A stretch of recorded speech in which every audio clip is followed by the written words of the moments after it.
Hello મિત્રો, કેમ છો? મજામાં? તો બધા મજામાં જશો. તો આજે આપણે બાજરીના લોટની એક એવી રેસીપી બનાવવાના છીએ ને, જે તમે ખાશો ને તો ખાતા જ રહી જશો તેવી રેસીપી બનીને તૈયાર થાય છે. આપણે બાજરીની અને છાશની આજે એક નવી રેસીપી બનાવવાના છીએ. તો રેસીપી બનાવવા માટે જો મેં છાશ લીધી છે, બાજરીનો લોટ લીધો છે, પછી અજમો લીધો છે, હળદર લીધી છે, મીઠું લીધું છે, લીલા મરચાં લીધા છે અને લીલા ધાણા લીધા છે. તો ચાલો આપણે રેસીપી બનાવવાનું ચાલુ કરીએ. તો ગેસ ચાલુ કરી દઈશું અને પેનમાં આપણે તેલ એડ કરીશું. હવે તેલને આપણે થોડું ગરમ થવા દઈશું.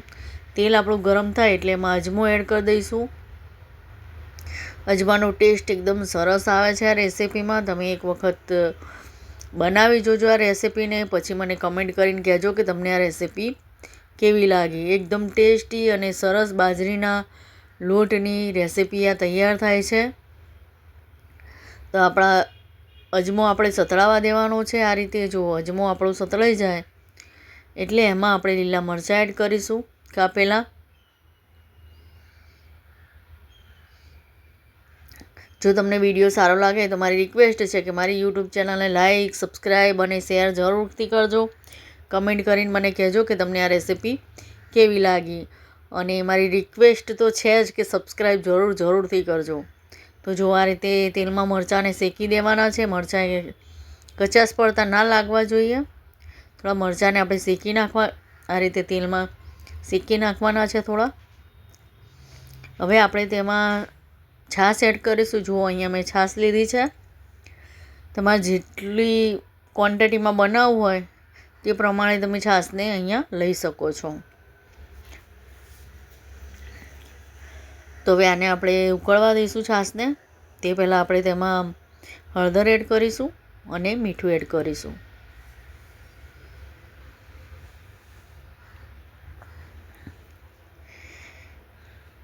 હવે તેમાં આપણે મીઠું એડ કરી દઈશું.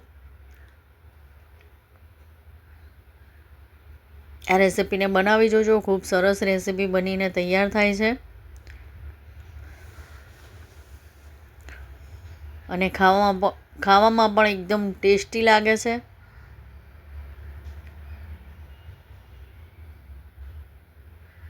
તો હવે આપણે છાશને બરાબર ઉકળવા દેવાની છે. છાશ ઉકળે પછી જ તેમાં લોટને એડ કરવાનો છે. છાશને બરાબર આપણે ઉકળવા દઈશું.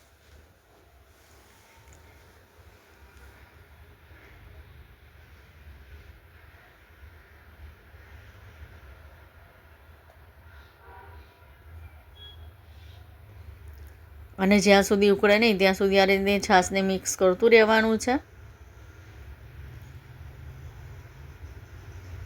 તો જો આ રીતે આપણે છાશને મિક્સ કરતા રહીશું.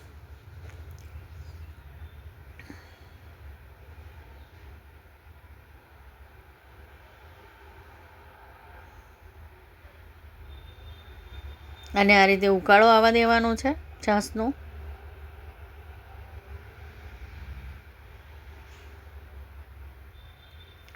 હવે આપણે તેમાં કોથમીર એડ કરી દઈશું, લીલા ધાણા.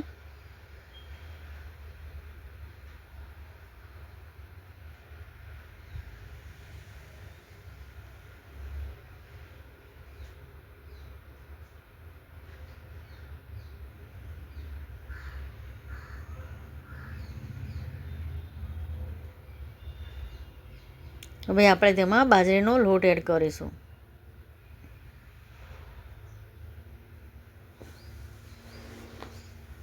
લોટ એડ કરીને અને થોડીવાર ઢાંકી દઈશું લોટ એડ કરીને.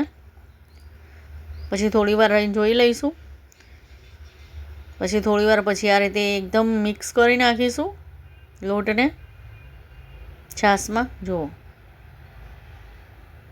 આ રીતે મિક્સ કરી દઈશું. તૈયાર છે અહીંયા છાશિયો બાજરીનો લોટ.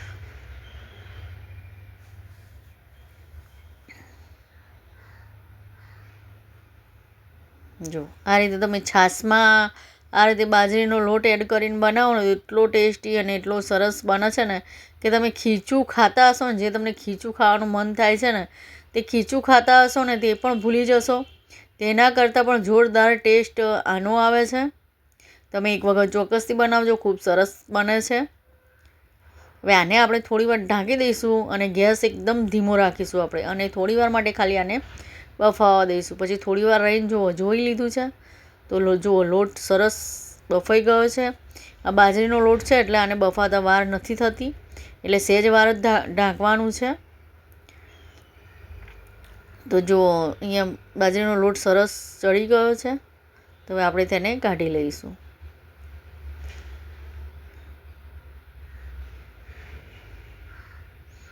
તમને રેસીપી સારી લાગે તો મારી રિક્વેસ્ટ છે કે સબસ્ક્રાઈબ જરૂરથી કરજો,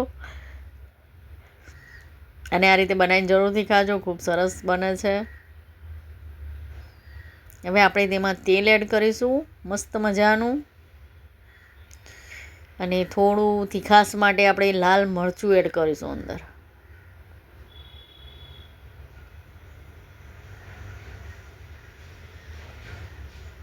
એમાં તમે અથાણાનો જો મસાલો એડ કરો ને મરચાંની જગ્યાએ, તો ટેસ્ટમાં બેસ્ટ થઈ જશે.